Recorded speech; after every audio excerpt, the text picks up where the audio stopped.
Muchas gracias, pastor, y feliz sábado para todos. Hoy está haciendo frío, ¿verdad? Pero lo bueno es que estamos todos apretaditos y el calor humano se transmite del uno al otro. Yo no tengo quien me transmita a mí, porque estoy aquí en la plataforma, pero el calor cristiano y el calor del Espíritu Santo se siente y se palpa en este lugar. Esta noche, como les anunciamos, vamos a estudiar el tema titulado La imagen de la bestia. En realidad es la parte número 2 del tema que comenzamos anoche, porque la imagen de la bestia se menciona en Apocalipsis 13 y el versículo 11 al 18. Pero antes de abrir la palabra del Señor, queremos hacer lo que siempre hacemos, y es pedir que el Espíritu Santo que inspiró la Biblia venga aquí a este lugar y nos explique las cosas que Él inspiró originalmente. Así que les invito a que junto conmigo inclinen sus rostros con reverencia y vamos a elevar una plegaria al Señor. Nuestro querido Padre, qué privilegio tan grande es el de llamarte Padre. Te damos gracias porque nos has permitido llegar al momento de comenzar las santas horas de tu sábado en tu casa de oración. No hay mejor lugar donde podamos estar que en tu casa. Gracias por ese privilegio. Y Padre, queremos pedir esta noche, en forma especial, que tu Espíritu Santo nos acompañe en nuestro estudio. Que tú abras mentes y corazones para recibir la semilla de la verdad. No solamente aquellos que se hayan reunido en este lugar, sino todos los que están viendo y escuchando a través del Internet. Te ruego especialmente por aquellas personas que desconocen estas cosas. Abre su corazón para que tengan la disposición de recibir tu mensaje. Te damos gracias, Padre, por el privilegio de acercarnos a tu trono y gracias por responder nuestra oración, porque te lo pedimos en el precioso nombre de tu Hijo, Cristo Jesús. Amén. Quiero recordarles que mañana, en el culto de las 11, vamos a trazar el tema ¿por qué resucitó Jesús el domingo? La mayoría de los cristianos creen que Jesús resucitó el domingo para enseñarnos que nosotros debemos guardar el domingo para conmemorar la resurrección de Cristo. Pero vamos a ver mañana la verdadera razón, la razón bíblica por la cual el Señor Jesucristo tenía que resucitar el domingo. Tenía que resucitar, sí, tenía que resucitar el domingo. Pero no es por la razón que los cristianos creen, es por otra razón. Ahora, esta noche vamos a hablar de la imagen de la bestia.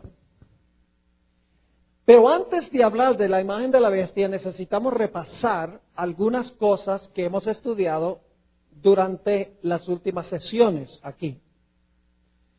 Ustedes recordarán que en Apocalipsis el capítulo 13 se mencionan dos bestias. Una bestia gobernó por 1260 años. Es la primera bestia de Apocalipsis 13. La Biblia dice que persiguió a los fieles hijos de Dios. Blasfemó el nombre de Dios. Pensó que podía cambiar el día de reposo de Dios, del sábado al domingo. Y la Biblia dice que gobernó por 1260 días, que son años. Pero al terminarse los 1260 años, esta bestia recibió ¿qué? Una herida de muerte. ¿Quién le suministró la herida de muerte? El poder civil de Francia se le volcó en contra. Y después de eso, aparecieron gobiernos democráticos por todas partes del mundo, zafándose del poder autoritario de esta bestia, la primera bestia. Y por un tiempo la profecía dice que después que esta bestia recibe su herida mortal, está convaleciendo, es decir, esta herida no está activa porque se le quitó la espada. La espada es el poder civil, la ayuda del poder civil para implementar y obligar a la gente a hacer lo que ella quiere. Por un tiempo, mientras está herida, está inactiva. Pero la Biblia nos dice que la herida de esta primera bestia se va a ¿qué? Se va a sanar. ¿Y quién va a sanar la herida de esta primera bestia? La herida va a ser sanada por una segunda bestia de Apocalipsis 13. Una bestia que se levanta ¿de dónde? Una bestia que se levanta de la tierra. Y todo lo que hace esta bestia es para complacer a la primera. Manda a todos a adorar a la primera bestia. Hace una imagen de la primera bestia. Impone la marca de la primera bestia. Y dice que todo lo que hace, lo hace en presencia de la primera bestia. Es decir, quiere impresionar a la primera bestia. Y le va a devolver a la primera bestia la espada del poder civil. Esto lo estudiamos en las noches anteriores. Ahora, esta noche vamos a estudiar sobre algo que esta bestia de la tierra va a hacer. Dice que esta bestia de la tierra va a ser una imagen de la primera bestia. Ahora, si queremos saber qué es la imagen de la primera bestia, tenemos que saber quién está representada por la primera bestia. ¿Qué poder representa la primera bestia que se levanta del mar, que gobierna 1260 años? ¿Qué poder político religioso representa esta bestia? Representa la iglesia romana, conocida también como el papado.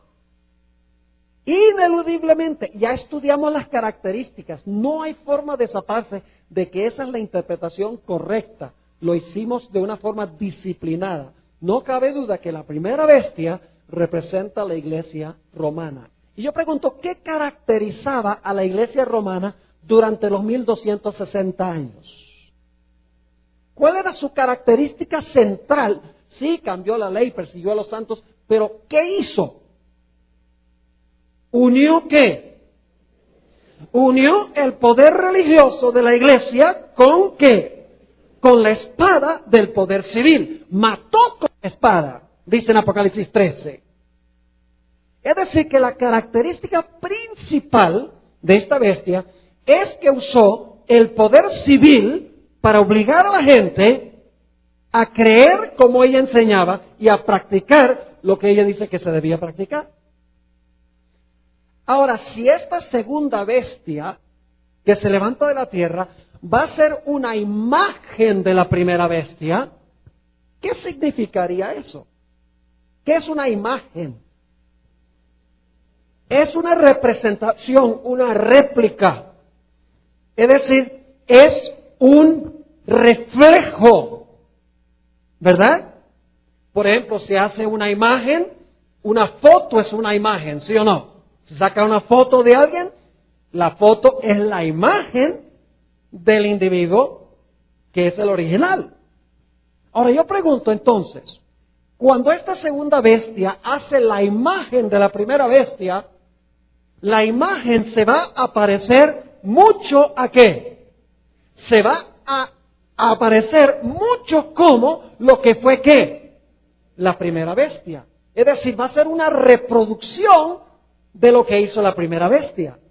Es decir, que esta segunda bestia va a hacer lo mismo que hacía la primera bestia durante los 1260 años. Va a unir el poder civil y el poder religioso para perseguir, porque es una imagen o un reflejo ¿de quién? De la primera bestia. ¿Me están entendiendo lo que estoy diciendo? Es decir, la imagen que hace esta segunda bestia Es una reproducción del sistema que existió durante los 1260 años del dominio de la primera bestia o el dominio del papado. Es decir, la bestia de la tierra que representa a los Estados Unidos va a unir la iglesia con el Estado, reflejando lo que hizo la primera bestia, y va a perseguir a todos los que no están de acuerdo como hacía la primera bestia, porque va a ser una imagen de la primera bestia. Ahora, ustedes notarán, y estudiamos esto anoche, que Apocalipsis 13:11 nos declara que esta bestia que se levantó de la tierra tenía 2 cuernos como de cordero. ¿Qué representan los 2 cuernos como de cordero? Representan el poder civil y el poder ¿qué? Religioso. ¿Juntos o separados? Separados uno del otro. ¿En una misma qué? En una misma nación. 2 reinos, el reino espiritual de la iglesia, el reino del poder civil, ambos existiendo en una misma nación.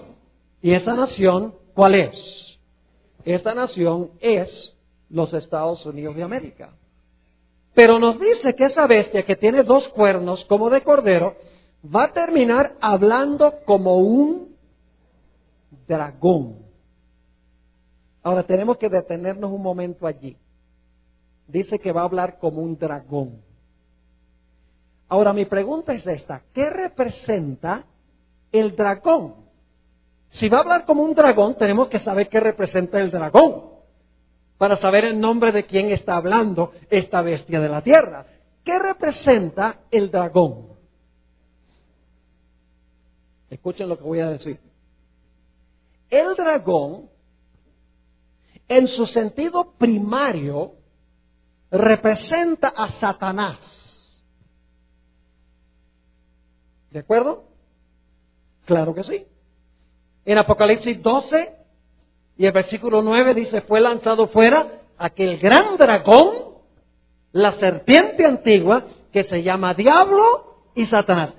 En primera instancia, el dragón representa a Satanás, pero escuchen bien. En segunda instancia, el dragón representa a Roma. Porque Roma es el imperio o la nación que Satanás emplea en el mundo visible. Déjenme ilustrar lo que quiero decir. Y no tienen que buscarlo porque no tenemos tiempo de leer todos los versículos, pero quiero que tengan el retrato claro en su mente. Apocalipsis 12, 1 al 5, habla de una mujer que está embarazada. Está a punto de tener un hijo. ¿Quién es ese hijo que va a tener esa mujer? Esa mujer, ese hijo que va a tener esa mujer representa ¿a quién? A Cristo. Pero luego nos dice que después que ve a la mujer embarazada y va a dar a luz un hijo, de repente ve a un ¿qué? A un dragón bermejo que quiere matar ¿a quién? Quiere matar al hijo cuando nazca. Lo pueden leer los primeros 5 versículos de Apocalipsis 12. Nada más les estoy pintando el cuadro. Ahora le pregunto, ¿quién procuró matar a Jesús? ¿Fue Satanás o fue Roma? Siempre hago esa pregunta. Pues se divide la gente y dice, Roma, Roma, oh, Satanás, Satanás. Fue Satanás a través de Roma. Es decir, el dragón representa a Satanás obrando a través de Roma. ¿Me están entendiendo? Y luego escuchen bien.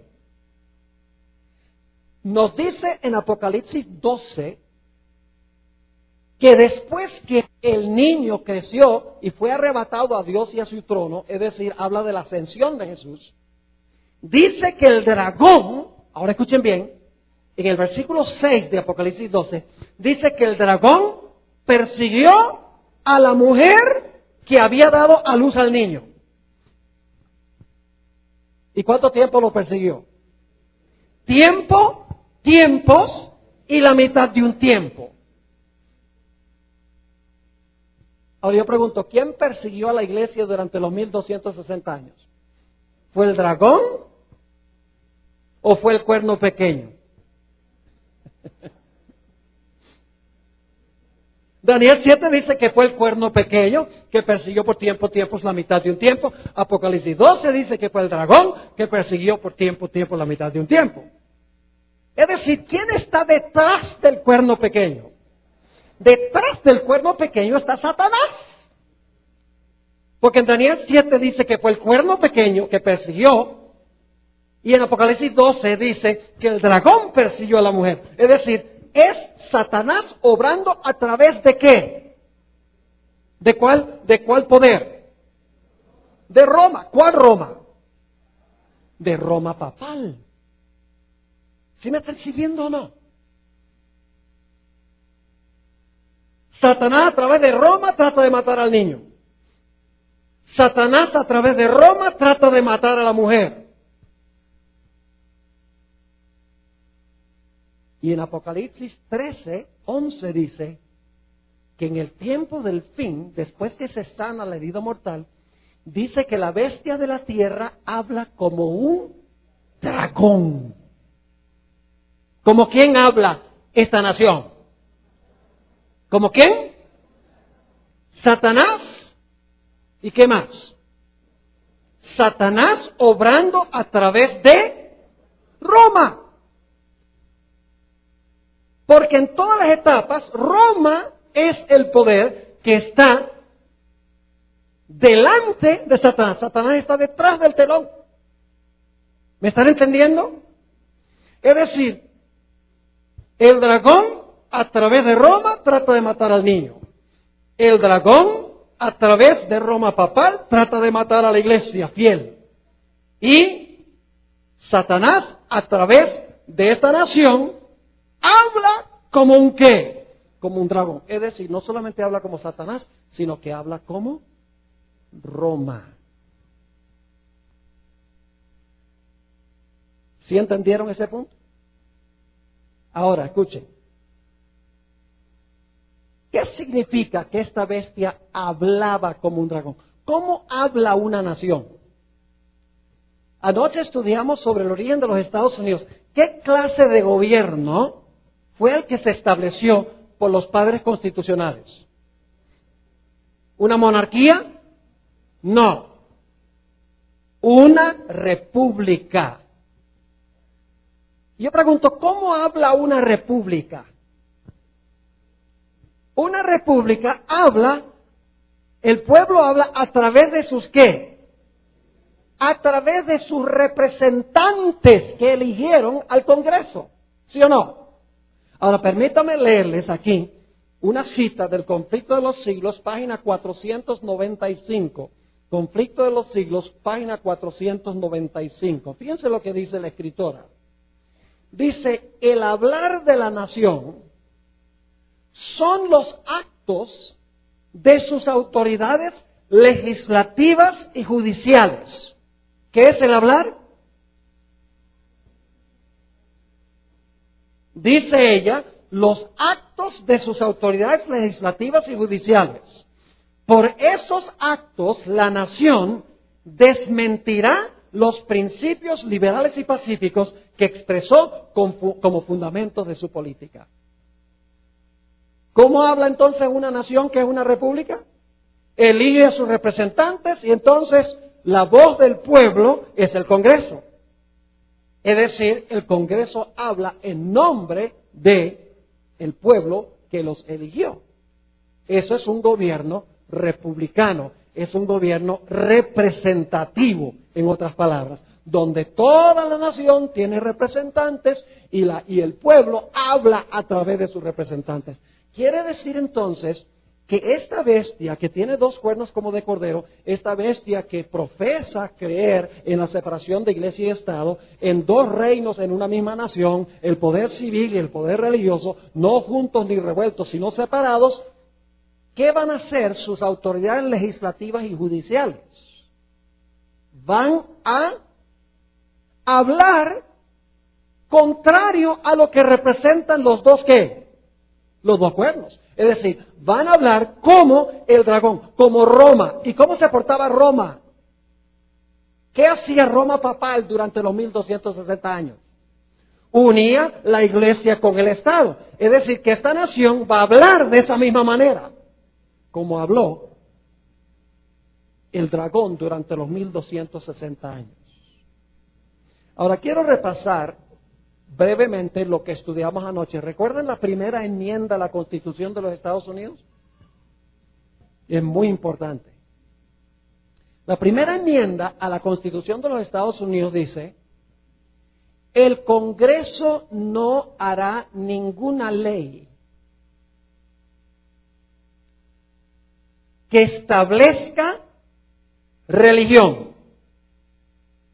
No dice que establezca una religión o que establezca una iglesia por encima de otras iglesias. Sencillamente se usa sin calificativo que el Congreso no puede redactar ninguna ley que imponga o que establezca alguna observancia religiosa. ¿Por qué razón? Porque el poder civil debe gobernar en asuntos ¿qué? Civiles. El gobierno civil no tiene derecho de hacer leyes religiosas, porque la religión le pertenece a ¿quién? Le pertenece a Dios. ¿Me están entendiendo lo que estoy diciendo? Es decir, que la primera enmienda prohíbe que el Congreso de los Estados Unidos haga leyes que establezcan alguna observancia religiosa. Pero la primera enmienda también le prohíbe al Congreso hacer leyes que le prohíba a la gente que practique su religión. Hay una diferencia entre esas dos cláusulas. La primera cláusula le prohíbe al gobierno establecer alguna observancia religiosa. La segunda cláusula de la primera enmienda prohíbe al Congreso hacer leyes que le prohíba a la gente practicar su religión. Y lo ilustramos con dos historias en el libro de Daniel anoche. Posiblemente algunos no estuvieron, permítame repasar esas historias. ¿Recuerdan la historia de Daniel 3? Yo pregunto, ¿Nabucodonosor estaba estableciendo una observancia religiosa? Claro que sí. Puso una estatua y dijo, el poder civil dijo, todo el mundo ¿a qué? Todo el mundo a adorar. ¿Estaba estableciendo una observancia religiosa? Claro que sí. Yo pregunto, ¿sería esa una violación de la primera enmienda a la Constitución de los Estados Unidos? Claro, porque el Congreso no puede hacer ninguna ley, la palabra ninguna se usa, que tenga que ver con establecer religión. Y la Biblia nos dice que mandó a todo el mundo a adorar esa estatua. Pero había 3 jóvenes que dijeron, nosotros no lo hacemos. Yo pregunto, ¿esos 3 jóvenes eran buenos ciudadanos? ¿Eran buenos ciudadanos? Claro que sí. ¿Eran gobernantes en el reino? Claro que sí. Entonces, ¿por qué desobedecieron el mandato del rey? Porque el rey estaba sobrepasando su esfera de autoridad. ¿Saben cuándo nosotros podemos desobedecer al poder civil? Cuando el poder civil interfiere con nuestras convicciones religiosas. Pero fuera de eso debemos ser como Daniel y sus amigos, buenos ciudadanos en todas las cosas. Pero si el poder civil establece religión como Nabucodonosor, Dios nos da el perfecto derecho de desobedecer esa ley. ¿Me están entendiendo? Ahora, hay una segunda historia en Daniel, que es Daniel 6. En Daniel 6, el rey no está estableciendo una observancia religiosa, sino que le está prohibiendo a Daniel que practique su religión. El rey no está diciendo, mira, todo el mundo tiene que orar de esta manera. No está estableciendo cómo orar, sino que está diciendo que por 30 días nadie puede orar a otro Dios. Está prohibiendo que Daniel practique su religión. ¿Ven la diferencia? Hay una diferencia entre estas dos historias. Porque Nabucodonosor establece religión, mientras que Darío prohíbe que se practique la religión. Prohíbe que ore. ¿Y qué hizo Daniel?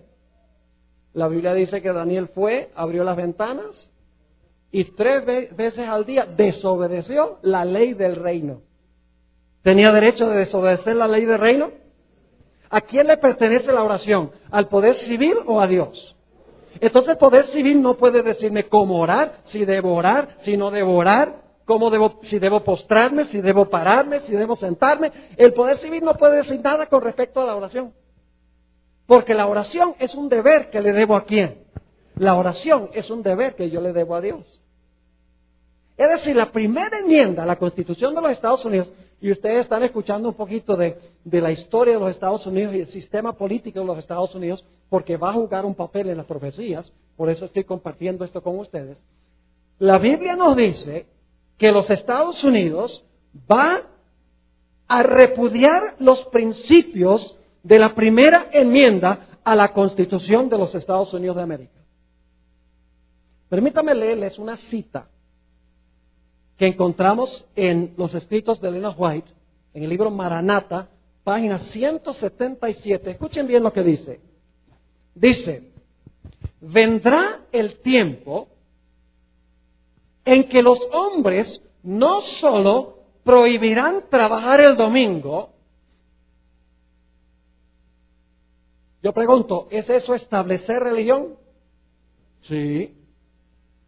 Dice, vendrá el tiempo en que los hombres no solo prohibirán trabajar el domingo, sino que procurarán obligar a los hombres que trabajen el sábado.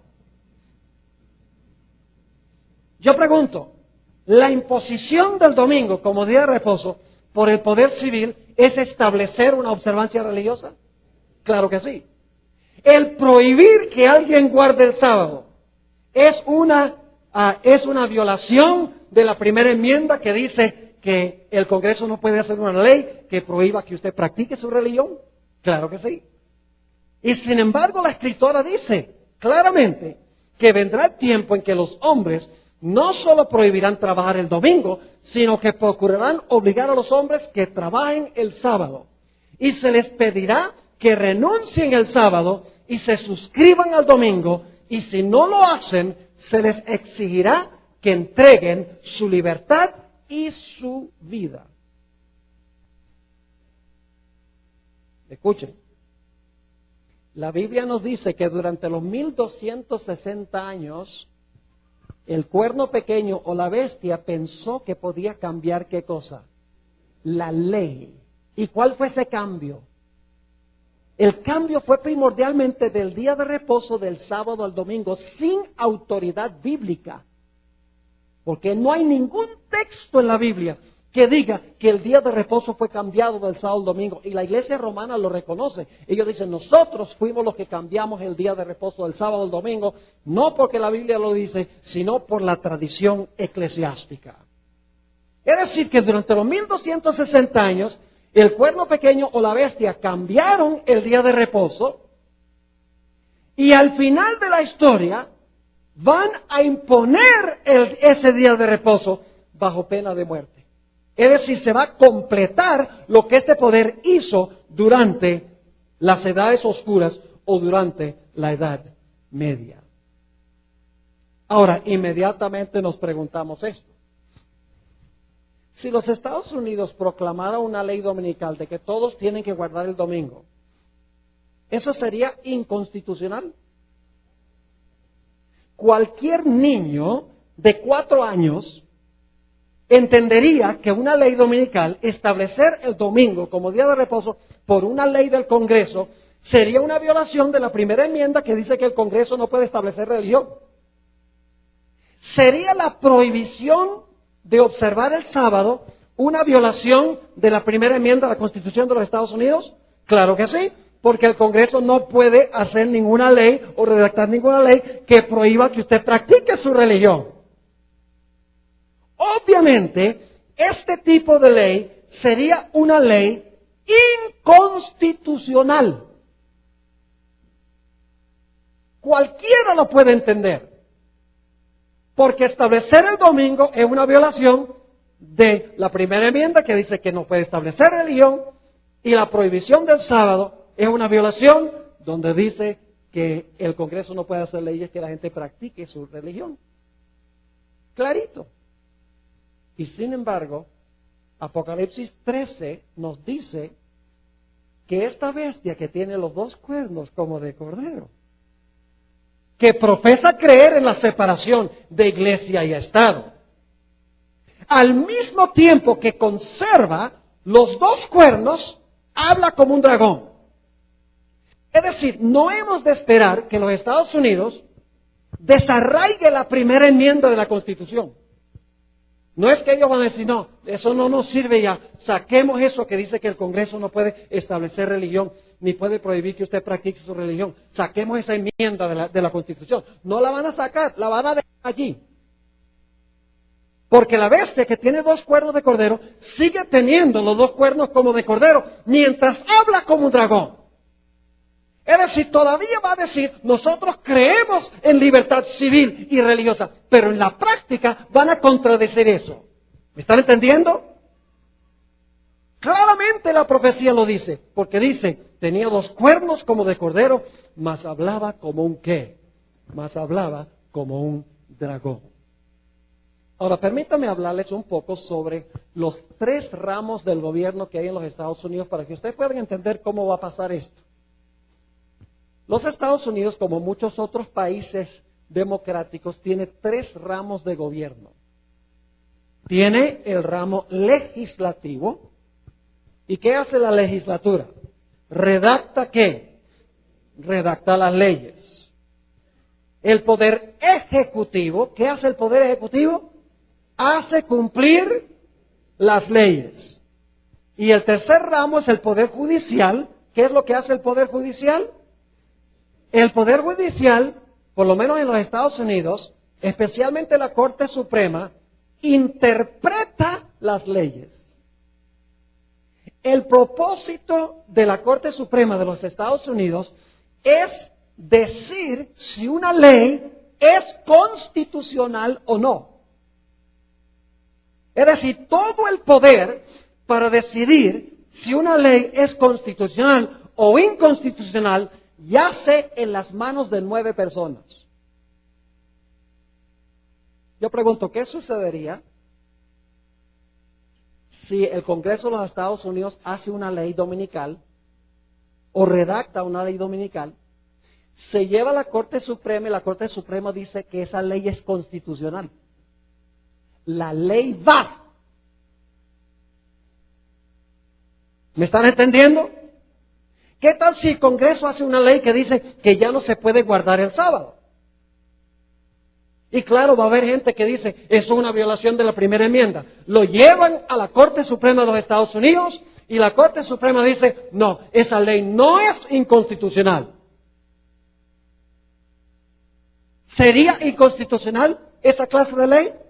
Todo el mundo lo sabría. Pero ¿qué tal si el Poder Judicial, si la Corte Suprema dice que es constitucional una ley dominical? La ley va.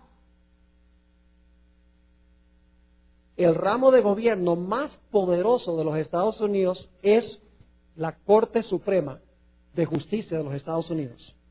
Y si no lo creen, lo único que tenemos que recordar fue la elección del año 2000 en los Estados Unidos. Cuando George Bush y cuando Al Gore estaban corriendo para presidente, y resulta que todos los resultados de todos los estados entraron, se sabía quién había ganado, pero en el estado de la Florida, yo no sé si ustedes recuerdan esto, en el estado de la Florida había un debate sobre las tarjetas de votación, cómo las habían ponchado. Y por varias semanas estaban los dos lados, Al Gore y George Bush, estaban contratando abogados y estaban yendo a este tribunal, al otro tribunal para discutir el asunto, y estaban en todos los diferentes tribunales de los Estados Unidos. Finalmente llevaron el caso a la Corte Suprema y la Corte Suprema dijo, George Bush es el presidente, caso cerrado. George Bush fue elegido presidente por la Corte Suprema de los Estados Unidos. Ese es el poder que tiene la Corte Suprema de los Estados Unidos de América. Ahora escuchen lo que voy a decir. Esto es lo que es especialmente aterrador. El 25% de los habitantes de los Estados Unidos son católicos. pero 6 de los 9 jueces de la Corte Suprema son católicos. Es decir, el 66% de la Corte Suprema representa solamente el 25% de la población. Los medios de comunicación en los Estados Unidos de América, los canales de televisión, los canales de radio, están completamente bajo el dominio de la Iglesia Católica. Barack Obama, quien fue elegido presidente de los Estados Unidos, recién elegido presidente, la Universidad de Notre Dame, que es una de las universidades más prestigiosas de los Estados Unidos, lo invitó para dar el discurso de graduación. Y hubo protestas porque Barack Obama está a favor de permitir que se hagan abortos y la Iglesia Católica está en contra de eso. Sin embargo, lo invitaron para que diera el discurso. Barack Obama eligió la sexta persona católica a la Corte Suprema, Sonia Sotomayor, que es una mujer puertorriqueña. Ahora escuchen, los jueces que no son católicos, que son solamente 3 de los 9, están viejitos. Varios están convaleciendo, están al punto de morir. ¿Podrían ustedes imaginarse una Corte Suprema con 7, 8 o 9 católicos? Ahora, no me entiendan mal. El pastor está diciendo que los católicos son malos. No. Lo que estoy diciendo es que esto representa un peligro grandísimo cuando nosotros tomamos en cuenta la historia y la filosofía de la Iglesia romana, de usar el poder civil para implementar sus enseñanzas y sus prácticas. Permítame leerles una cita de Elena White. Esto está en una fuente que se llama Review and Herald, es una revista. Escuchen lo que ella dice. Los cristianos no se dan cuenta que cuando un gobierno protestante sacrifica los principios que la han hecho una nación libre e independiente y por medio de medidas legislativas introducen a la Constitución principios que propaguen las falsedades y los engaños papales, escuchen ahora lo que dice, están sumiendo al país en los horrores romanos de las edades oscuras. Y algunos dicen, pastor, ese panorama es alarmista. Porque estos jueces católicos en la Corte Suprema, ellos son patriotas. Sí, pero en la Iglesia Católica su primera alianza se la deben a la Iglesia, no al poder civil. Noten esta cita en el Conflicto de los Siglos, página 637. Aquí Elena White dice lo siguiente: la Iglesia Católica Romana, con todas sus ramificaciones en el mundo entero, forma una vasta organización bajo el control de la sede papal y destinada a servir los intereses de ésta. Instruye a sus millones de adeptos en todos los países del globo para que se consideren obligados a obedecer al Papa.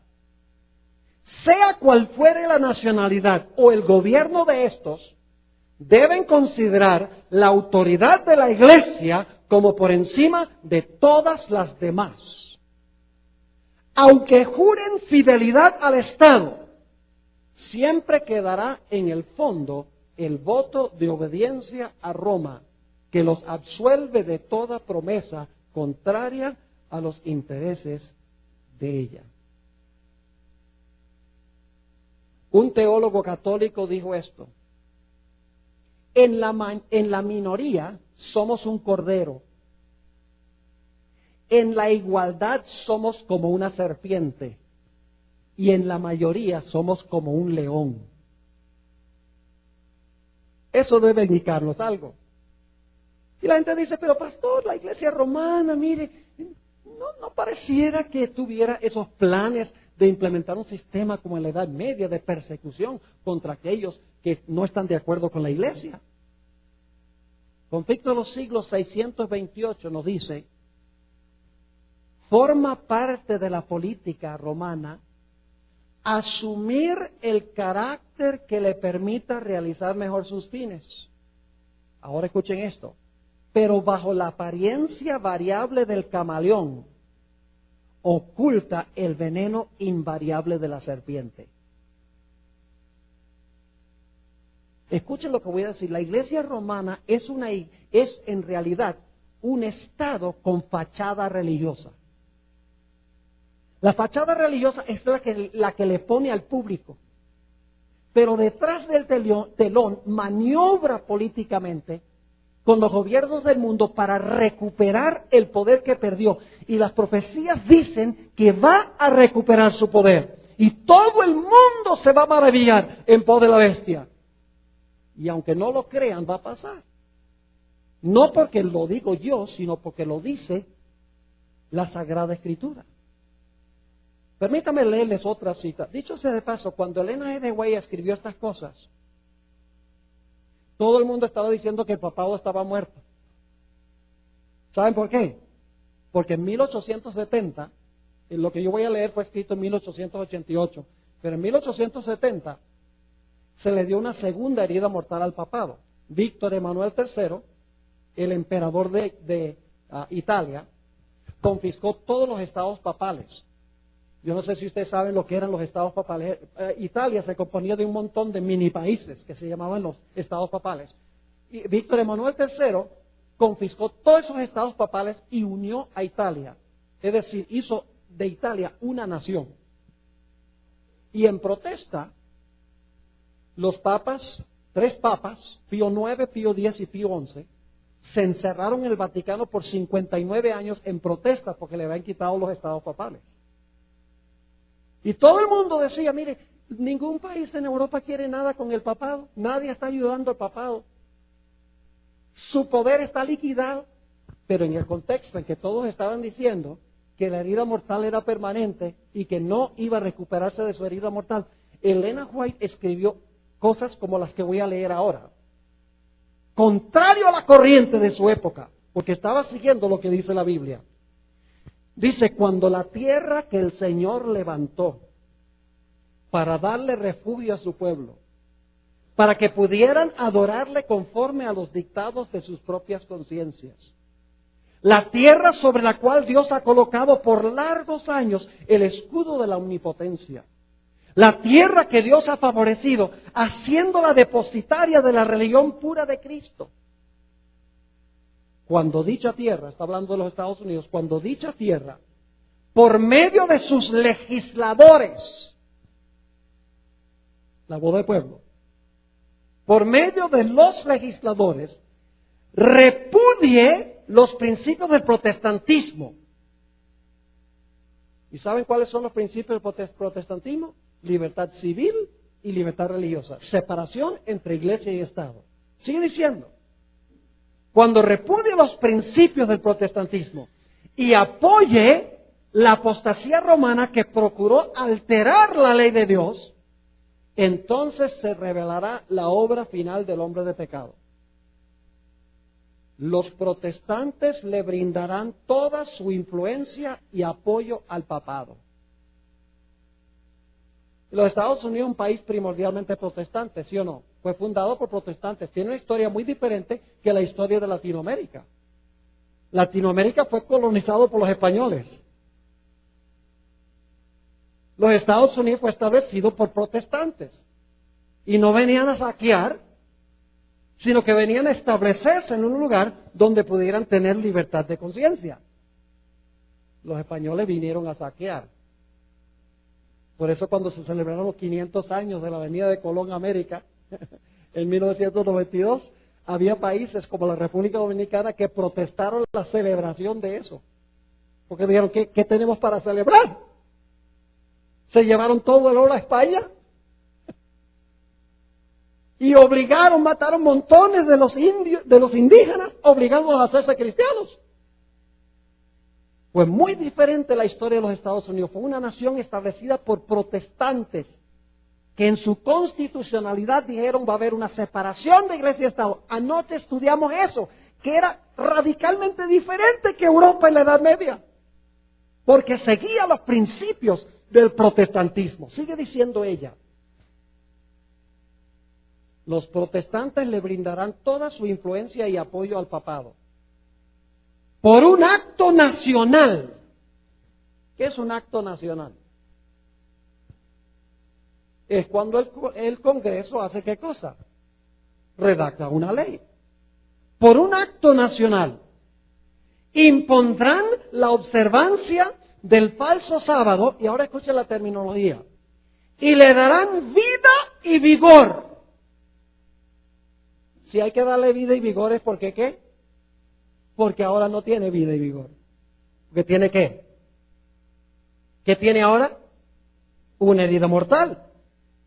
Por un acto nacional, impondrán la observancia del falso sábado y le darán vida y vigor a la fe corrupta de Roma. Y así revivirán. Usted no puede revivir lo que no estuvo muerto. Dice, revivirán su tiranía y su opresión de la conciencia. Entonces será tiempo para que Dios obre con gran poder para vindicar su verdad. En los Estados Unidos de América se va a hacer una imagen de lo que existió durante los 1260 años. Se va a unir la iglesia con el Estado para imponer el día de reposo que el papado cambió. Bajo pena de no poder comprar ni vender y últimamente bajo pena de muerte. Y algunos dicen, pastor, eso nunca va a pasar. Acuérdense de mí cuando esté pasando. Porque va a pasar. Porque eso es lo que dicen las profecías bíblicas. Permítame leerles 2 o 3 citas más de esta escritora que fue en contra de la corriente de su época. En el Conflicto de los Siglos, página 496. Conflicto de los Siglos, página 496. Dice ella, para que los Estados Unidos formen una imagen de la bestia, para que los Estados Unidos formen una imagen de la bestia, escuchen bien, el poder religioso debe dominar de tal manera el gobierno civil que la autoridad del Estado sea empleada también por la iglesia para cumplir sus propios fines. Para hacer una imagen, ¿qué tiene que pasar? Lo que tiene que pasar es que la iglesia tiene que tomar dominio ¿sobre qué? Sobre el poder civil. Yo pregunto, ¿es eso lo que pasó con Jesús? ¿Sí? ¿La iglesia apóstata se unió con el poder civil para acabar con Jesús? Claro que sí. ¿Eso es lo que pasó durante la Edad Media? ¿La iglesia usó el poder de la espada para perseguir a los que no estaban de acuerdo con ella? ¿Sí o no? Ahora, si se va a hacer una imagen de eso, significa que en los Estados Unidos va a pasar lo mismo, porque es un reflejo de eso. Fíjense qué más dice en la página 638. Dice, Roma se ha propuesto a restablecer su poder. ¿Qué significa restablecer?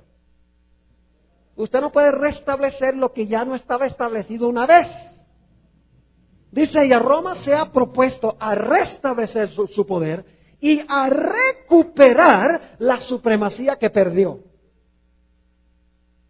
Y luego dice esto, establezcase en los Estados Unidos el principio de que la iglesia puede emplear o controlar el poder del Estado, que las leyes civiles puedan hacer obligatorias las observancias religiosas.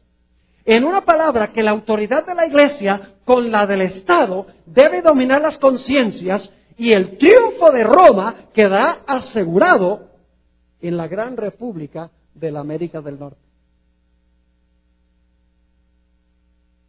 En otra cita, y hay varias en el libro El Conflicto de los Siglos, en la página 498 dice, cuando las iglesias principales de los Estados Unidos, uniéndose en puntos comunes de doctrina, influyan sobre el Estado para que impongan los decretos e instituciones de ellas, entonces la América del Norte protestante habrá formado una imagen de la jerarquía romana y la inflicción de penas civiles contra los disidentes vendrá de por sí sola.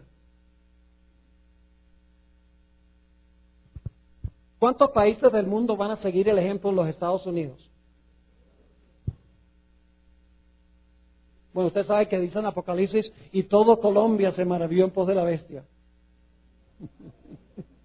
Colombia también. ¿Qué dice la Biblia? ¿Toda la qué? Toda la tierra se maravilló en pos de la bestia.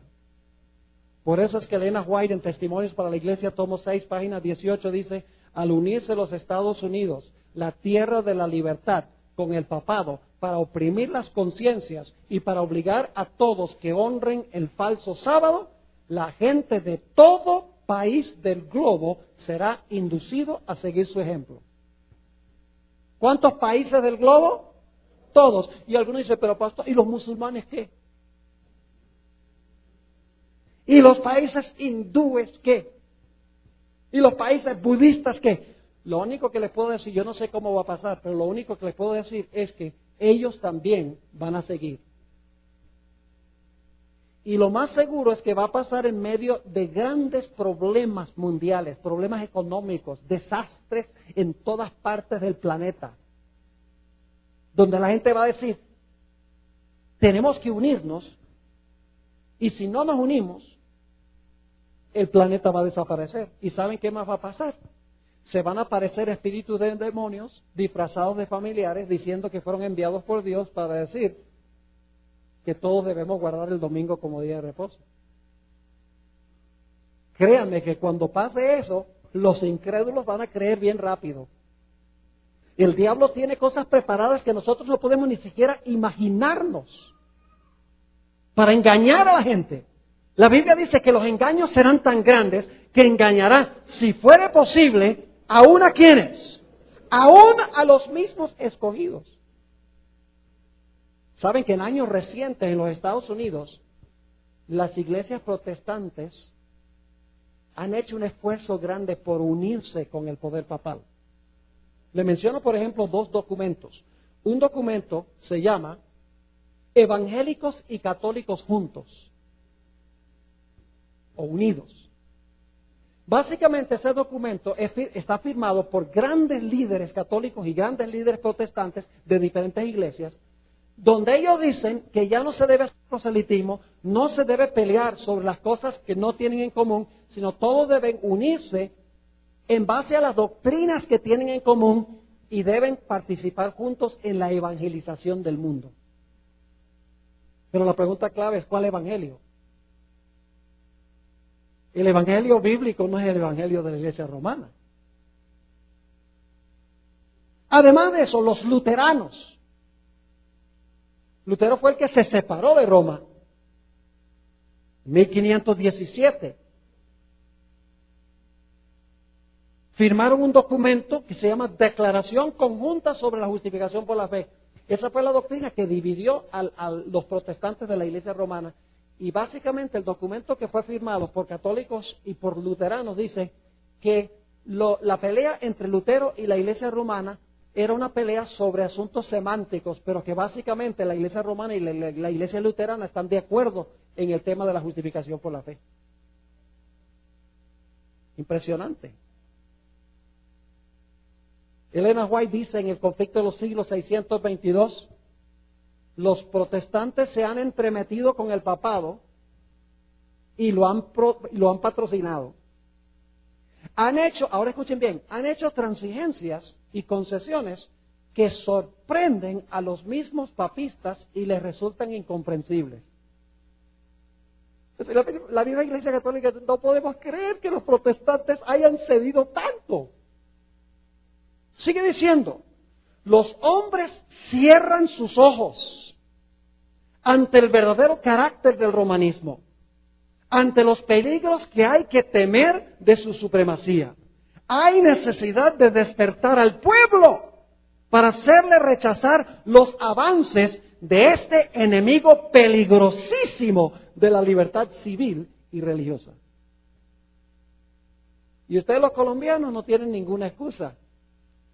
Especialmente los viejitos que vivieron durante el tiempo de la violencia.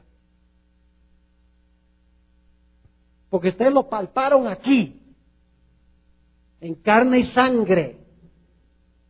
En ciertas regiones de Colombia era peor. Por ejemplo, en Santander, el área de Bucaramanga, esa área por allá. La persecución contra los protestantes fue terrible. Murieron miles de personas, apoyados por la Iglesia romana. Y estamos hablando del siglo XX. No estamos hablando de la Edad Media. Ya se demuestra de lo que es capaz esta iglesia. Ahora, déjeme explicar de nuevo. ¿Estoy hablando yo de todas las personas que están dentro de este sistema? No. Yo creo que la mayoría del verdadero pueblo de Dios está en la Iglesia Católica. La mayoría de los hijos sinceros de Dios, que aman a Dios y Dios los acepta como sus hijos, están en la Iglesia Católica. Lo único es que no conocen esto. Y la Biblia dice que cuando lo conozcan, van a escuchar el llamado que dice, salid de ella, pueblo mío. Como pasó con los fieles judíos. Después del Pentecostés, ¿qué hicieron? Abandonaron a la iglesia apóstata que había acabado con la vida de Jesús y se integraron a la iglesia cristiana. Lo mismo va a pasar al final de la historia. Y escúcheme, en los Estados Unidos no solamente los protestantes se han inclinado para con la iglesia católica porque tiene muchas cosas en común. Por ejemplo, los protestantes se han unido con los católicos para pelear en contra del aborto, para pelear para que se incluya la oración en las escuelas públicas, para luchar por el matrimonio tradicional, para luchar para ayudar a los pobres. Es decir, tienen muchas causas comunes que los han unido. Y por lo tanto creen que también se pueden unir en puntos de doctrina que tienen en común. Pero en los Estados Unidos también hay un ecumenismo político, no solamente religioso entre protestantes y católicos, sino un ecuménico del sistema político de los Estados Unidos con el papado. Permítanme darles algunos ejemplos. ¿Sabían ustedes que la razón por la cual cayó la Unión Soviética fue por una alianza entre el presidente Reagan y Juan Pablo II? Lean el libro Las llaves de esta sangre. Otro libro se llama Su Santidad, escrito por dos autores católicos. Dicen abiertamente que como resultado de la cooperación de Estados Unidos con Juan Pablo II, ellos llevaron a la caída del bloque soviético. Además de eso, los Estados Unidos estableció relaciones diplomáticas con el Vaticano. Eso lo prohíbe la Constitución, porque el sistema de gobierno de Estados Unidos no puede formar relaciones diplomáticas con una iglesia. Eso lo prohíbe la Constitución. Además de eso, el Congreso de los Estados Unidos le dio la Medalla de la Libertad a Juan Pablo II. Además de eso, en el funeral de Juan Pablo II, 3 presidentes de los Estados Unidos, la secretaria de Estado y la esposa de uno de esos presidentes, se inclinaron de rodillas delante del féretro de Juan Pablo II. Además de eso, Benedicto XVI recientemente visitó la Casa Blanca, que hace muchos años hubiera sido algo insólito. Y el presidente Bush fue al aeropuerto a recibirlo, que nunca había pasado en la historia de los Estados Unidos que un presidente fuera a recibir a un papa. Y varios presidentes, todos los presidentes de los Estados Unidos, sea Clinton, sea el padre Bush o el hijo Bush o Barack Obama, todos hacen viajes regulares al Vaticano para consultar al Papa, porque ellos saben que la Iglesia Católica tiene ramificaciones políticas en todo el mundo y tiene un servicio de inteligencia que le puede ayudar a saber cómo manejar las situaciones políticas en los diferentes países del mundo.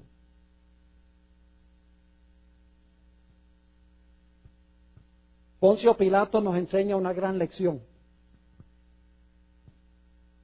¿Recuerdan ustedes por qué Poncio Pilato entregó la muerte a un hombre inocente? Por 2 razones.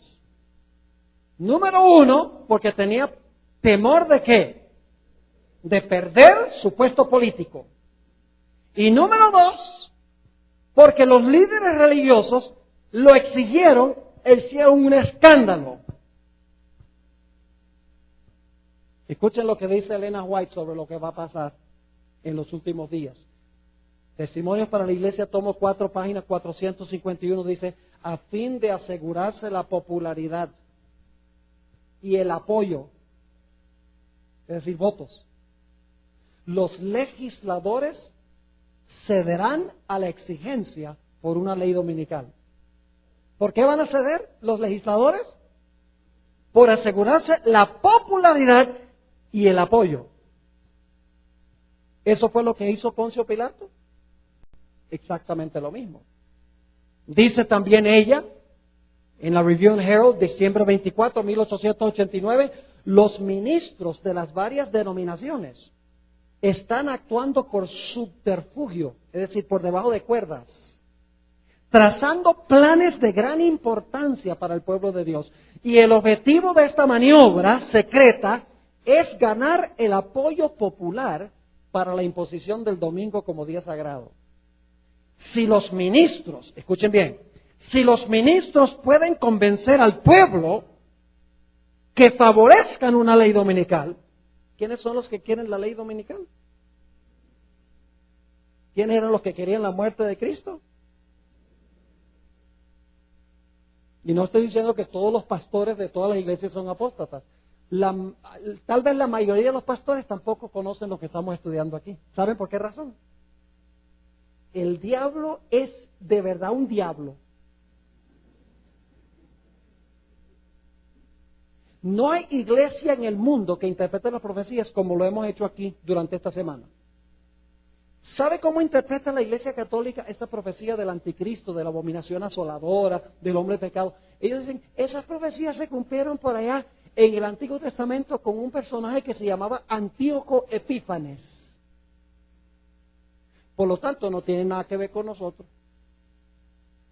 Y los protestantes dicen, no, ese asunto, ese anticristo es un personaje malvado que se va a levantar después del rapto de la iglesia. Todavía no ha aparecido. Y mientras tanto, los sistemas que cumplen la profecía están en Roma y en Estados Unidos y nadie lo ve porque están mirando a donde no es. ¿Me están entendiendo? Es muy importante tener clara la interpretación profética. Mire, la Biblia lo hace sencillo. Babilonia, Medo-Persia, Grecia, Roma, Roma dividida, cuerno pequeño, 1260 años, herida mortal. La bestia se levanta de la tierra, la herida mortal es sanada, viene la persecución final. Podemos saber exactamente dónde estamos en el curso de la historia cada momento. Ese es el sistema que Dios dio para interpretar las profecías, para que sepamos cuáles son los poderes que van a ejercer el poder al final de la historia y cómo podemos nosotros protegernos de su poder. Nuevamente dice ella, si los ministros pueden convencer al pueblo que favorezcan una ley dominical, entonces están decididos a unir su influencia para obtener una enmienda religiosa a la Constitución para obligar a la nación a guardar el domingo. En Marcos 15:11 dice, mas los principales sacerdotes incitaron a la multitud para que les soltase más bien a Barrabás y crucificase a Cristo. Elena White dice en El deseo de todas las gentes que si no se hubieran interpuesto los líderes religiosos de la época, el mundo hubiera visto un reavivamiento como jamás había visto en su historia. Pero dice que cuando Jesús enseñaba al pueblo, el pueblo respetaba a sus sacerdotes, respetaba a sus líderes espirituales. Decían, ¿por qué razón es que Jesús no se puede llevar bien con esta gente? Y como resultado estaban confundidos. No pudo haber un reavivamiento entre el pueblo, porque estaban entre la espada y la pared. Le voy a leer ahora qué es lo que va a suceder. Y ustedes dicen, esto no puede suceder, pastor. Créame que va a suceder. Y más pronto de lo que nosotros pensamos. Conflicto de los siglos, página 649. Escuchen esto. Y no pierdan mañana en la mañana. Tiene que venir mañana en la mañana al culto de las 11. Porque el tema de mañana en la mañana, yo les voy a hablar del sábado, mañana en la mañana. Y les voy a hablar de por qué Jesús resucitó el domingo. Porque la mayoría de los cristianos sencillamente dicen, bueno, el domingo es el día de reposo porque Cristo resucitó. Pero la resurrección de Cristo no santificó nunca el domingo. Hay otro motivo por el cual Jesús tenía que resucitar el domingo. Y yo le voy a decir mañana por qué. Ahora, fíjense lo que dice ella. Los que honran el sábado de la Biblia serán denunciados como enemigos de la ley y el orden. Imagínense ustedes, los adventistas del séptimo día hemos enseñado que Dios espera que guardemos la ley. Y enseñamos que la ley de Dios todavía está vigente. Imagínense, dice aquí que van a ser denunciados como enemigos de la ley y el orden. Como quebrantadores de las restricciones morales de la sociedad. Y por lo tanto causantes de anarquía y corrupción que atraen sobre la tierra los altos juicios de Dios. Las calamidades le van a echar el muerto. ¿A quiénes? A los que observan el sábado. Igual que en los días de Elías, cuando no llovió por 3 años, acá decía, ¿eres tú el que está fastidiando a Israel? Siempre es el profeta, siempre son los fieles los que llevan, los que...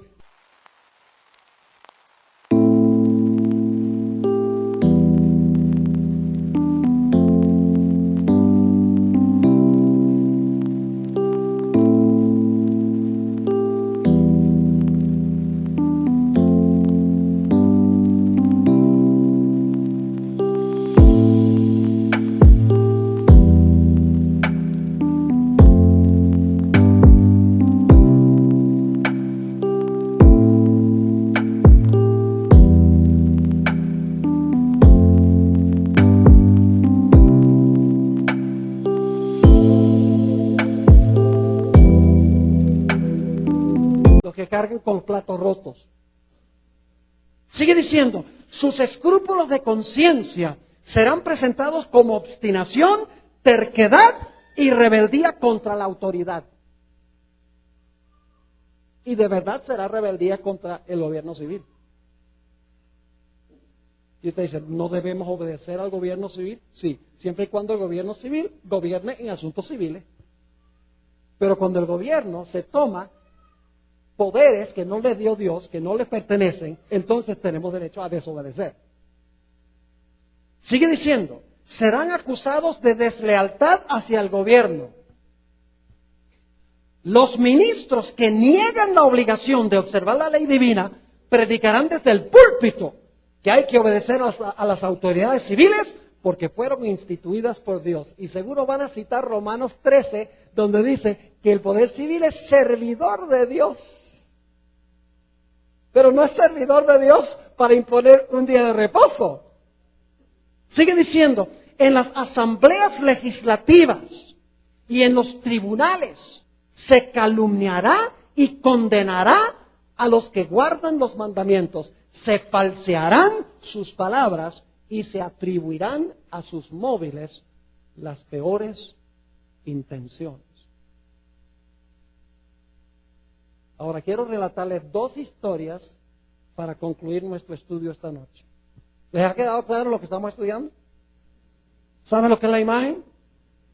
¿Qué es la imagen? A ver. ¿Una réplica de qué? Es una imagen de la bestia. Entonces tenemos que saber quién es la bestia y cuál fue el rasgo característico de la bestia. ¿Cuál fue el rasgo característico de la bestia?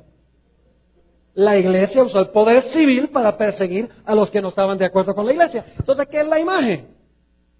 Es cuando la bestia de la tierra una en la iglesia y el Estado para perseguir a los que no están de acuerdo con la iglesia. Es un reflejo, es una imagen. Quiero relatarles 2 historias para terminar. La primera se encuentra en Apocalipsis 17. Apocalipsis 17, en realidad, no tengo tiempo de trazar todo este capítulo porque es complejo. En realidad necesitaríamos como 3 o 4 horas para cubrir bien Apocalipsis 17. Pero quiero a grandes rasgos mostrarles el significado de Apocalipsis del capítulo 17. Ahí se habla de una gran ramera. ¿Qué representa la gran ramera? ¿Qué representa, a ver? La iglesia romana. ¿Y por qué es una ramera? Porque fornica ¿con quiénes? Une la iglesia con el Estado. Por eso es que es apóstata. Por eso es que es una iglesia adúltera. Y dice que esta ramera está sentada sobre muchas aguas. ¿Qué representan las muchas aguas? Muchedumbres, naciones, lenguas y pueblos. ¿Qué significa el hecho de que está sentada sobre ellas? Significa que las ¿qué? Que las gobierna.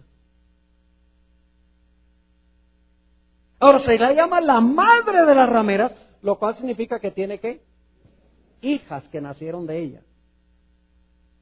Está vestida de púrpura, escarlata, perlas y piedras preciosas. En su mano tiene una copa de vino que representa sus falsas doctrinas que le da a todas las naciones, emborrachan a las naciones para que no puedan entender la verdad. Y si ustedes leen Apocalipsis 17, ustedes van a encontrar que por un tiempo, y dicho sea de paso, los comerciantes de la tierra, según el capítulo siguiente, también apoyan a la ramera. Por un tiempo, los reyes, los comerciantes del mundo, las muchedumbres, naciones, lenguas y pueblos, todos están apoyando a la ramera, las cosas van bien, hay un nuevo orden mundial. Pero de repente algo va a pasar. En Apocalipsis el capítulo 17 y el versículo 16, 17 y el versículo 16, dice que los reyes harán ¿qué cosa? Aborrecerán a la ramera. Eso fue lo que hizo Francia una vez. ¿Le quitó la espada a Francia? ¿Le dio la herida mortal? Sí. ¿Va a recibir otra herida mortal al final de su dominio? Claro que sí. Dice, aborrecerán a la ramera, los reyes con quien fornicó, con quien le fue bien. Y la dejarán desolada y desnuda y devorarán sus carnes y la quemarán con fuego. Es decir, van a estar bien bravos cuando se den cuenta que esta ramera los estaba engañando. Pero para ese tiempo ya será demasiado tarde. Por eso es importante estudiar estas profecías ahora. Ahora quiero leerles la descripción que da Elena G. de White de este momento cuando las muchedumbres se vuelquen en contra de la ramera, como pasó en Francia. Pero esta es la herida mortal final, de la cual no se va a sanar. Ahora escuchen cómo describe ella esto. Conflicto de los siglos, páginas 713 y 14. Los hombres ven que fueron engañados. Cuando Dios muestra su ley en el cielo, como dice en el Salmo 50, los cielos declararán tu justicia. Los hombres ven que fueron engañados. Se acusan unos a otros de haberse arrastrado mutuamente a la destrucción, pero todos concuerdan para abrumar a los ministros con la más amarga condenación. ¿A quiénes van a aborrecer los habitantes de la tierra? Escuchen bien, es una cosa seria ser un ministro. Yo podría pararme aquí, podría contarles historias y ponerlos a reír. Pero Dios me llamó no para ser un comediante, sino para ser un predicador. Un predicador de la palabra. Hoy en día mucho de lo que pasa en la iglesia es entretenimiento. Y Dios no quiere que sea así. Escuchen lo que sigue diciendo. Los pastores infieles profetizaron cosas lisonjeras. Indujeron a sus oyentes a menospreciar la ley de Dios. No estamos bajo la ley, sino que estamos ¿qué? Bajo la gracia. Y mira, no tienes que dejar de adulterar, nada más ven y confiésate. Trivializa el pecado. Dice, indujeron a sus oyentes a menospreciar la ley de Dios y a perseguir a los que querían santificarla. Ahora, en su desesperación, estos maestros confiesan ante el mundo su obra de engaño. A eso va a llegar. Y ahora escuchen, las multitudes se llenan de furor. ¿Contra quién estaba furiosa las muchedumbres antes de esto? Contra el pueblo de Dios. Ahora, ¿contra quién están bravos? Contra los ministros. Dice, las multitudes se llenan de furor. Estamos perdidos, exclaman. y vosotros sois causa de nuestra perdición, y se vuelven contra los falsos pastores. Precisamente aquellos que más los admiraban en otros tiempos pronunciarán contra ellos las más terribles maldiciones. Por eso, mire, cuando yo predico, yo le digo, hay gente que se pone brava conmigo. Y yo lo siento mucho, de que hay gente que se pone brava conmigo. Debe ponerse brava con la palabra del Señor, porque eso es lo que yo predico. Pero, ¿sabe lo que me consuela? Y es el hecho de que yo no me hice pastor para ganar un concurso de popularidad. Yo llegué a ser pastor y le prometí a Dios que iba a predicar la verdad. Porque la verdad os libertará. Sigue diciendo, precisamente aquellos que más los admiraban en otros tiempos, pronunciarán contra ellos las más terribles maldiciones. Las manos mismas que los coronaron con laureles se levantarán para aniquilarlos. Las espadas que debían servir para destruir al pueblo de Dios se emplean ahora para matar a sus enemigos. Por todas partes hay luchas y derramamiento de sangre. Lo mismo que pasó en la Revolución Francesa cuando funcionó.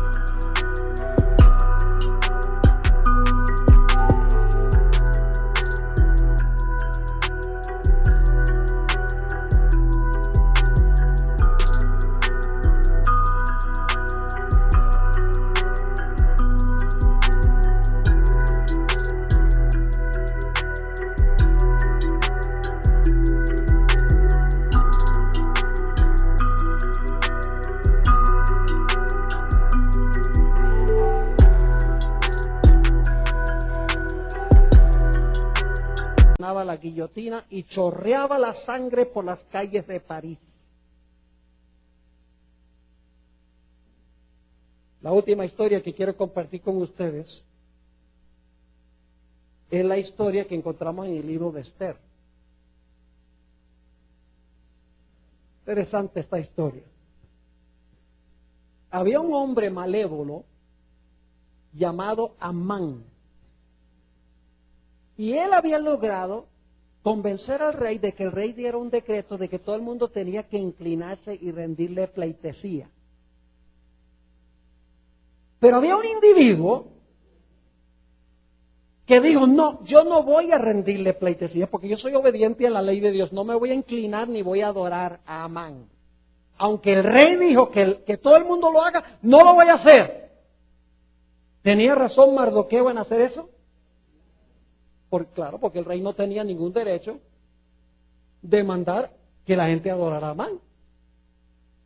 Y dice la Biblia que un día Amán salió del palacio del rey y vio a Mardoqueo, todo el mundo se inclinó y vio a Mardoqueo parado. Y dice que se llenó de furia. Y por lo tanto preparó una trama. Decidió ir ante el rey y decirle al rey que los judíos representaban un peligro para el reino y que debía dar un decreto para aniquilarlos. Vamos a leer Esther 3, 8 y 9 para que ustedes puedan ver los argumentos que usó Amán. Esther 3 y el versículo 8 y el versículo 9. Y dijo Amán al rey Asuero, escuchen bien, hay un pueblo esparcido y distribuido entre los pueblos en todas las provincias de tu reino. Ahora escuchen bien. ¿Y sus qué? Sus leyes son diferentes de las de todo pueblo. ¿Cuál es el punto de contención? La ley de Dios. Sus leyes son diferentes de las de todo pueblo y no guardan las leyes del ¿qué? del rey. ¿Y a cuál rey se refería? Inclinarse y adorar adorarlo a él por decreto del rey. Y dice, y al rey nada le beneficia el dejarlos vivir, porque cuando no se obedecen las leyes del reino hay anarquía. Así que él dice, si tú dejas que esta gente viva, se va a desmoronar tu reino. ¿Recuerdan la cita que leí hace un rato del Conflicto de los Siglos? ¿Cómo se va a acusar al pueblo de Dios? Sigue diciendo, si place al rey, decrete que sean destruidos, y yo pesaré 10,000 talentos de plata a los que manejan la hacienda para que sean traídos a los tesoros del rey.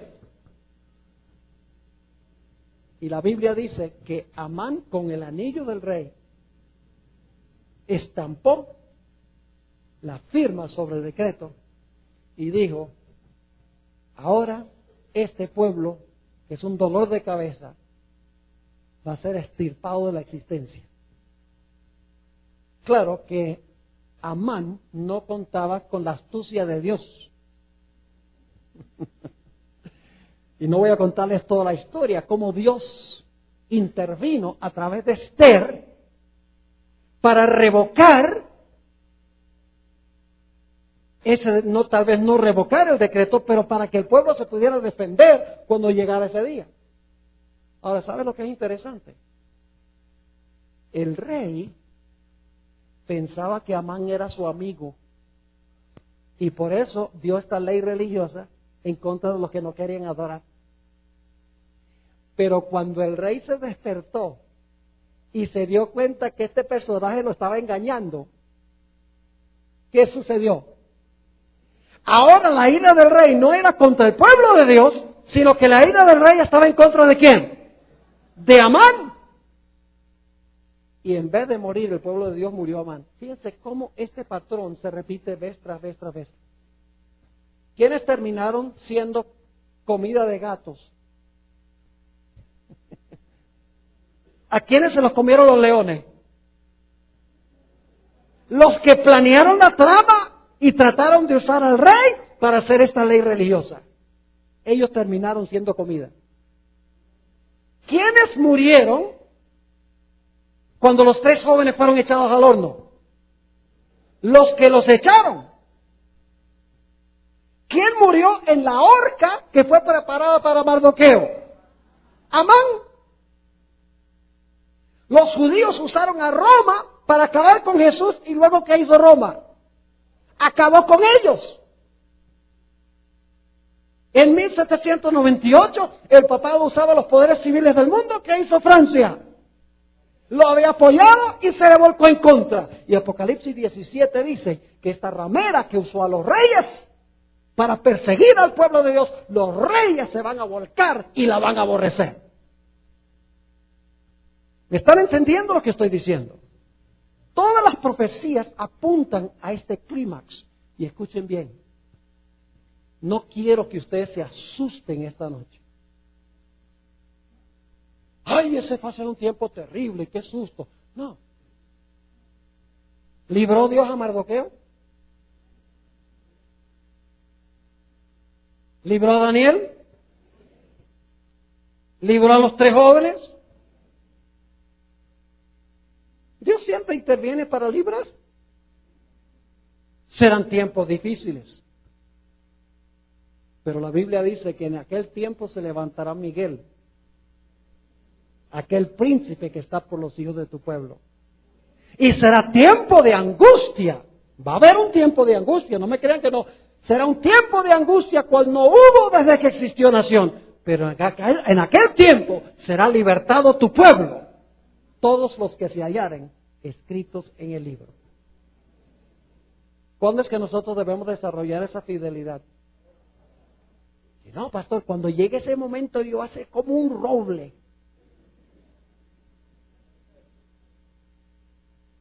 ¿Sabe lo que realmente me sorprende? Algunos adventistas dicen, cuando venga ese momento y tenga que entregarlo todo por Cristo, lo voy a hacer, pero no devuelven el 10% ahora. ¿Qué le hace pensar que usted no devuelve el 10% ahora y después lo va a estar dispuesto a entregarlo todo?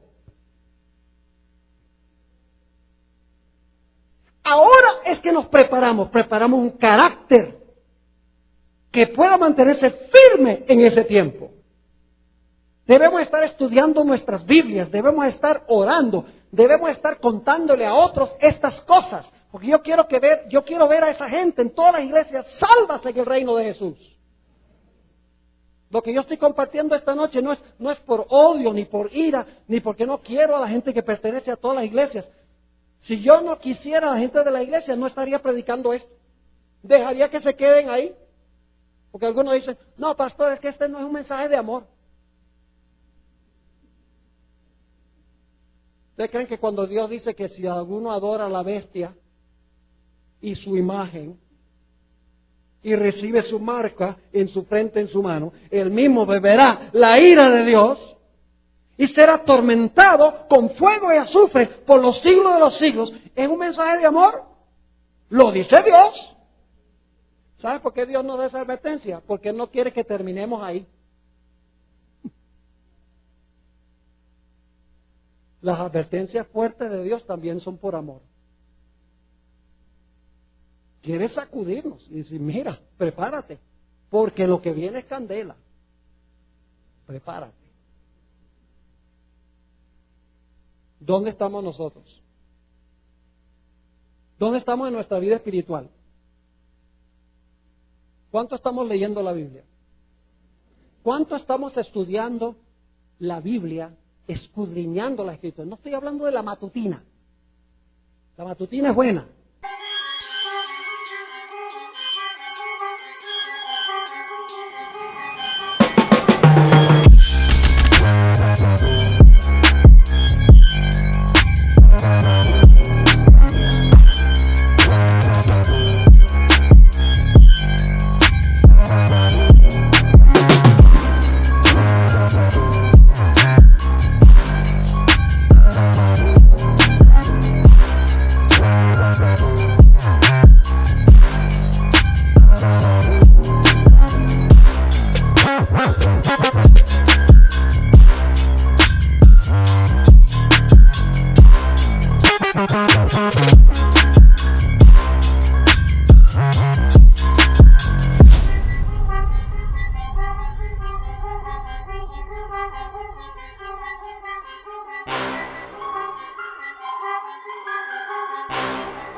Pero es una merienda. Es como comerse un buñuelo. Lo que necesitamos es plato fuerte. Arroz, frijoles, patacones, aguacate. Algo que de verdad alimente. Necesitamos meternos en las Sagradas Escrituras. Pesado. Y debemos ser gente de oración. No estoy hablando de la oración que hacemos en la mesa. Padre, bendice esta comida. Amén. Estoy hablando de una oración donde luchamos con Dios. Por horas, si es necesario. Y debemos estar testificando a otros y debemos ser fieles en la iglesia. Debemos ser fieles en nuestra asistencia a la iglesia. No debemos abandonar la congregación como algunos tienen por costumbre. ¿Están escuchando lo que están viendo por internet?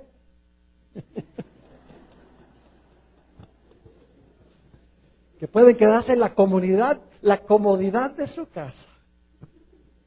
Y pueden ir a buscar una mandarina y comer mientras están viendo esta programación por el internet. No digo que eso está mal, pero nosotros debemos amar venir a la iglesia para disfrutar del compañerismo cristiano. Llega el momento cuando no vamos a poder tener esa bendición. Aprovechémosla mientras podamos. Ahora quiero mencionar una cosa para terminar. Y mañana a la mañana voy a hacer un llamado más específico al concluir nuestra serie de temas. En Apocalipsis, el capítulo 18, y los primeros 5 versículos dice que Babilonia ha caído. Babilonia son estos sistemas de los cuales hemos hablado. Representa la bestia y representa la bestia que se levanta de la tierra, representa la imagen de la bestia. Eso es Babilonia. Y el Señor Jesucristo en Apocalipsis, el capítulo 18, dice, Babilonia ha caído. Y luego hace un llamado. Dice, salid de ella, pueblo mío. ¿Dios tiene pueblo en Babilonia? Si Dios no tiene pueblo en Babilonia, porque dice, sal de Babilonia mi pueblo. Por eso digo, la mayoría del pueblo de Dios verdadero está en estas organizaciones religiosas que desconocen esto. El verdadero pueblo de Dios en su mayoría está allá. Lo único que está haciendo es esperando que nosotros compartamos este mensaje con ellos.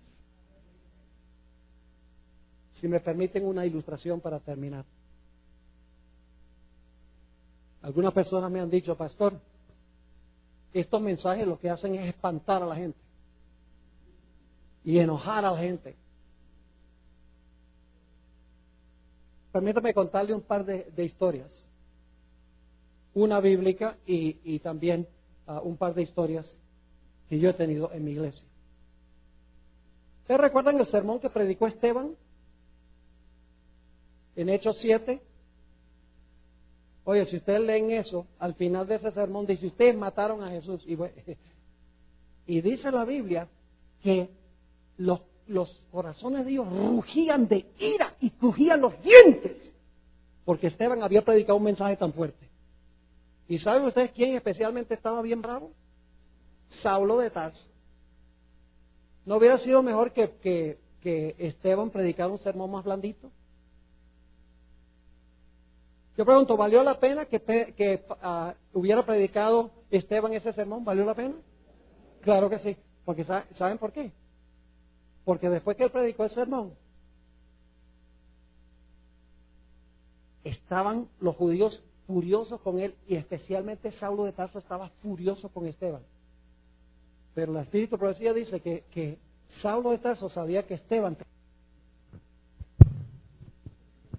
sabía que tenían razón. Y para callar su conciencia se fue por allá a perseguir a la iglesia de Damasco. Y el Señor le dijo, nada de eso, para el suelo vas tú. Y se oyó una voz que decía del cielo, Saulo, Saulo, ¿por qué me persigues? Y Saulo dice, bueno, ¿quién eres tú? Para que yo sepa a quién estoy persiguiendo. Yo soy Jesús de Nazaret. ¿A quién tú estás persiguiendo? El que persigue al pueblo de Dios persigue a Jesús. Y Saulo de Tarso llegó a ser el gran apóstol Pablo como resultado del sermón de Esteban, que lo enojó al comienzo, pero que luego aceptó. Yo tengo 2 damas en mi iglesia que pasó lo mismo. Prediqué una serie evangelística sobre Génesis. Una dama que se crió en un convento con monjas. Cuando yo prediqué el tema sobre la bestia, hasta ese momento era todo sonrisas. Pero cuando yo prediqué ese sermón, dejó de asistir a la iglesia. Y cuando venía de vez en cuando, si las miradas mataran, no hubiera alcanzado a llegar a Bogotá. Furiosa. No quería verme ni en retrato. Y algunos miembros de la iglesia me decían, pastor, ¿no ve? Por hablar tan fuerte, mire, la espantó. Y yo le dije, de nomás. Está enojada, pero la verdad le va a llegar al corazón, no se preocupe, toma tiempo. Para hacer una larga historia corta, esta mujer ahora es directora del departamento de primario de la escuela sabática, se bautizó y es adventista. Y no solo eso, saben que me escribió una tarjetita. Esto fue solamente hace 3 meses, pidiéndome perdón por todas las miradas feas que me dio. Dice, pastor, usted tenía toda la razón. Yo sabía que era la verdad, pero no quería aceptarla. ¿Valió la pena haber predicado tan fuerte? Claro que sí. Otra dama en mi iglesia, directora del departamento de Kinder, le pasó lo mismo. Prediqué estos sermones sobre la bestia, la imagen de la bestia, y aunque siguió asistiendo, su esposo era dentista, no me miraba con buenos ojos. Cuando me veía viniendo se iba por otra avenida o por otra parte, para no tener que encontrarse conmigo. Pero luego vino un evangelista a la ciudad donde yo vivo, predicó una serie de temas, ella asistió y aceptó el mensaje adventista. Y se bautizó y ahora dirige el departamento de Kinder de la escuela sabática en mi iglesia. ¿Valió la pena haber predicado la verdad? Claro que sí. Al principio puede ser que la gente se enoje, Pero una vez que pueden ir a la Biblia y pueden estudiar y reflexionar y permitir que el Espíritu Santo procese la información, finalmente se doblegan y se entregan al Señor y llegan a ser grandes campeones de la verdad de Dios. Lloro al Señor de que nosotros los adventistas nos pongamos serios con el Señor. Pongamos nuestra vida espiritual en orden. Y aquellos que no son adventistas, que han estado escuchando las cosas pasmantes de las cuales hemos hablado, que posiblemente no las han escuchado nunca en su vida, que Dios, a través de su Espíritu Santo, les dé la valentía de aceptar el llamado del Señor, de salir de Babilonia para integrarse al pueblo de Dios. Eso he estado orando durante esta semana. Y mañana en la mañana vamos a hacer un llamado un poco más específico. Por favor, no falten mañana en la mañana porque lo que vamos a hablar es de suprema importancia. Oremos. Padre, hemos estudiado esta noche cosas solemnes, sorprendentes, pero es la verdad como se encuentra en tu santo libro. Padre, en primer lugar quiero pedirte por los miembros adventistas que se encuentran reunidos aquí, que están también viendo a través del internet. Te ruego, Señor, que tú nos despiertes de nuestro letargo laudicense, que nos calientes, que podamos amar tu santo libro, que podamos amar hablar contigo en oración, que sintamos ese celo por compartir tu mensaje con un mundo que perece. También te pido por aquellas personas, visitas que nos han acompañado durante muchas noches, posiblemente algunos han venido por primera vez. Te ruego, Señor, que tu Espíritu Santo lleve la verdad y la siembre en sus corazones, para que ellos puedan salir de Babilonia y puedan integrarse a tu pueblo. Te damos gracias, Padre, por haber estado con nosotros esta noche. Pedimos tu compañía al regresar a nuestros hogares. Por favor, escucha nuestra oración, porque te lo pedimos en el nombre de Jesús. Amén. Amén.